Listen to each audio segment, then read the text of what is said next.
जय श्री कृष्ण। तीसरे अध्याय का महत्व। श्री भगवान कहते हैं, प्रिय जन, स्थान में एक जड़ नामक ब्राह्मण था जो कौशिक वंश में उत्पन्न हुआ था। उसने अपना जातीय धर्म छोड़कर बनिए की वृत्ति में मन लगाया। उसे पराई स्त्रियों के साथ व्यभिचार करने का व्यसन पड़ गया था।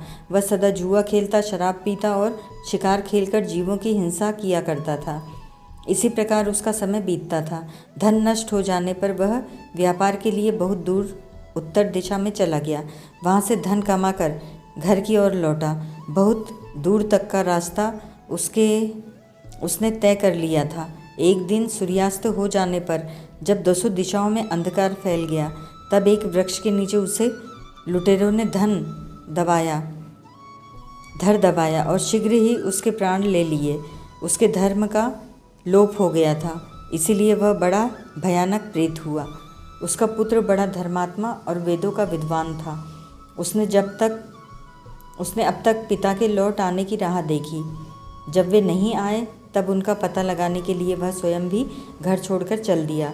वह प्रतिदिन खोज करता, मगर राहगीरों से पूछने पर भी उसे उनका कुछ समाचार नहीं मिलता था। तदंतर एक दिन एक मनुष्य से उसकी भेंट हुई जो उसके पिता का सहायक था। उससे सारा हाल जानकर उसने पिता की मृत्यु पर बहुत शोक किया। वह बड़ा बुद्धिमान था। बहुत कुछ सोच विचार कर पिता का पारलौकिक कर्म करने की इच्छा से आवश्यक सामग्री साथ ले उसने काशी जाने का विचार किया। मार्ग में 7-8 मुकाम डालकर वह 9वें दिन उसी वृक्ष के नीचे पहुंचा जहां उसके पिता मारे गए थे।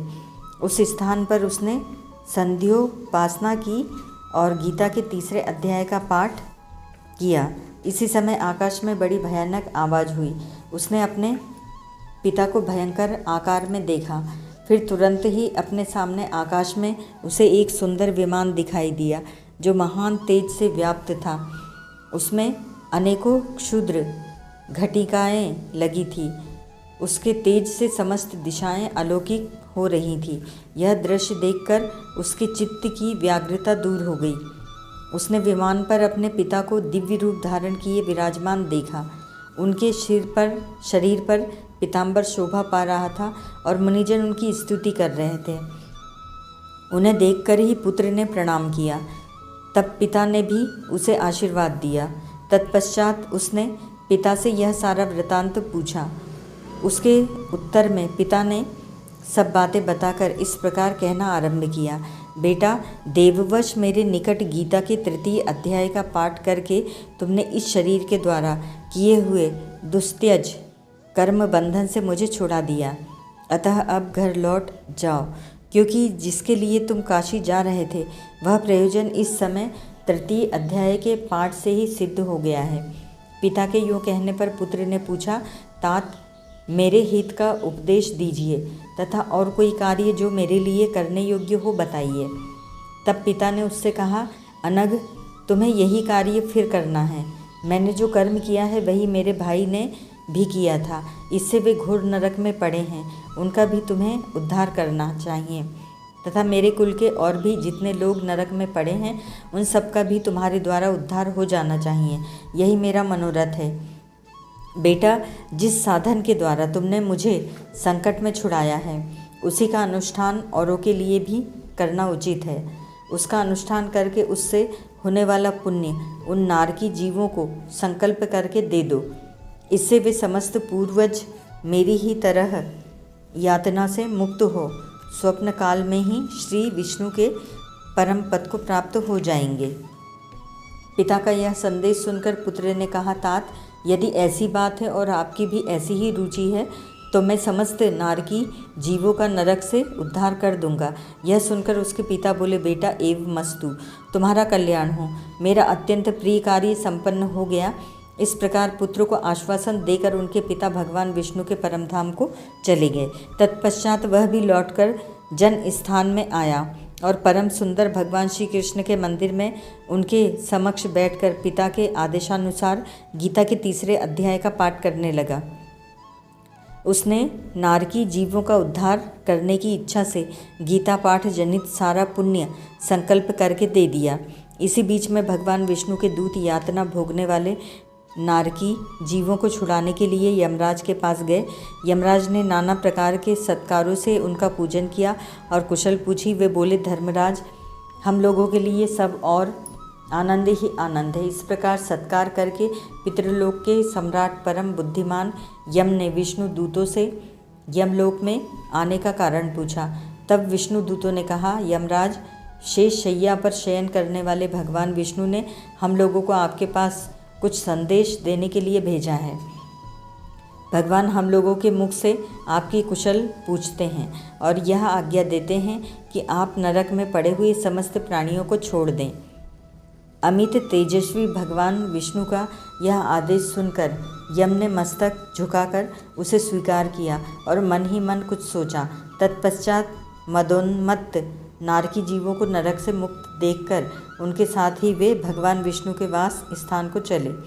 यमराज श्रेष्ठ विमान के द्वारा जहाँ क्षीर सागर है वहाँ जा पहुँचे। उसके भीतर कोटि कोटि सूर्यों के समान कांतिमान नील कमल दल के समान श्याम सुंदर लोकनाथ जगतगुरु श्रीहरि का उन्होंने दर्शन किया। भगवान का तेज उनकी शैया बने हुए शेषनाग के फणों की मणियों के प्रकाश से दुगना हो रहा था। वे आनंद युक्त दिखाई दे रहे थे। उनका हृदय प्रसन्नता से परिपूर्ण था।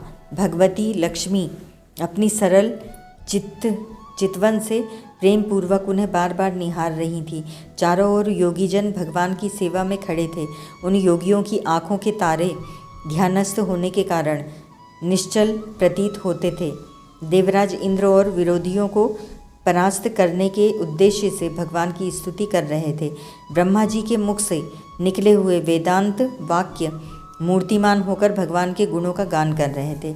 भगवान पूर्णतः संतुष्ट होने के साथ ही समस्त योनियों की ओर से उदासीन प्रतीत होते थे।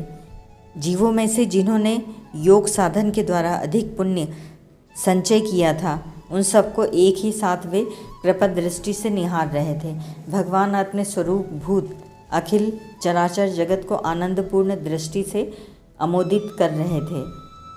शेषनाग की प्रभा से उद्भासित एवं सर्वत्र व्यापक दिव्य विग्रह धारण किए नील कमल के सदृश श्याम वर्ण वाले श्रीहरि ऐसे जान पड़ते थे मानो चांदनी से घिरा हुआ आकाश सुशोभित हो रहा हो। इस प्रकार भगवान की झांकी करके यमराज अपनी विशाल बुद्धि के द्वारा उनकी स्तुति करने लगे। यमराज बोले, संपूर्ण जगत का निर्माण करने वाले परमेश्वर, आपका अंतःकरण अत्यंत निर्मल है। आपके मुख से ही वेदों का प्रादुर्भाव हुआ है। आप ही विश्वरूप और इसके विधायक ब्रह्मा हैं। आपको नमस्कार है। अपने बल और वेग के कारण जो अत्यंत दुर्धर्ष प्रतीत होते हैं, ऐसे दान वेंद्रों का अभिमान चूर्ण करने वाले भगवान विष्णु को नमस्कार है। पालन के समय सत्वमय शरीर धारण करने वाले विश्व के आधारभूत सर्वव्यापी श्रीहरि को नमस्कार है।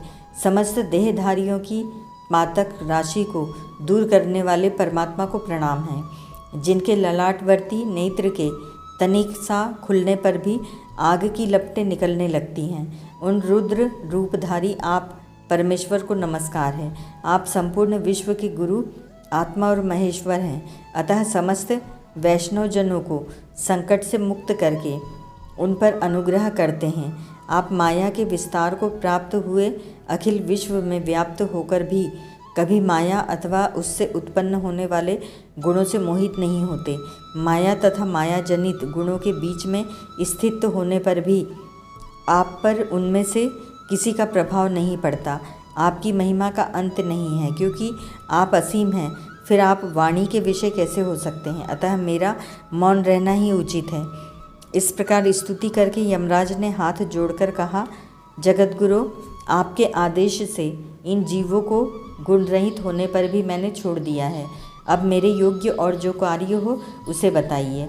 उनके योग कहने पर भगवान मधुसूदन मेघ के समान गंभीर वाणी द्वारा मानो अमृत रस से सींचते हुए बोले, धर्मराज, तुम सबके प्रति समान भाव रखते हुए लोगों का पाप से उद्धार कर रहे हो।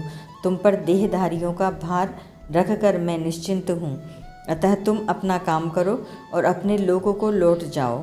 यूँ कहकर भगवान अंतर्ध्यान हो गए। यमराज भी अपनी पुरी को लौट आए। तब वह ब्राह्मण अपनी जाति के और समस्त नारकी जीवों का नरक से उद्धार करके स्वयं भी श्रेष्ठ विमान द्वारा श्री विष्णु धाम को चला गया। ओम तत्सत।